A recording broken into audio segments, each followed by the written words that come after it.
Well, welcome back to Branson Solar, and I'm going to do a little update on my 2010 Polaris Ranger EV. Done some upgrades. I've got a lot of videos, and recently I had this shutter problem, or people use different names for it, but it's a little shaking, and it got worse and worse. And I thought it was these axles, or the bearings in the transaxles, what I really figured it had to be. But then after I got all that apart, the bearings were perfect, the transaxle was perfect. I took the motor up to M&M forklift in St. Louis, because they can test 48 volt motors, mostly for forklifts. They tested the motor out and said it was fine, it was like new. So I put all that back together. It turned out really to be I think this controller is maybe a little too sensitive on volts and amps, possibly. I'm not sure, but I replaced these batteries. These were repurposed batteries from my solar, and I put them in here, and that was I guess at least a couple years back.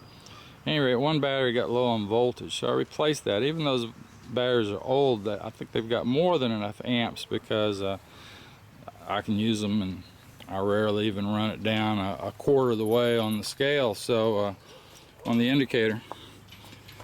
At any rate, so while I had it apart, I stuck an extra battery. Well, I bought a new one, so that brought the pack voltage back up to an average of 54 volts once they're charged. But it still had this little stutter or shutter problem, however people pronounce it. And I thought, well, maybe I could see the voltage was dropping quite a bit, down to maybe 47 volts even, right at that one period. So I thought maybe that would be a problem.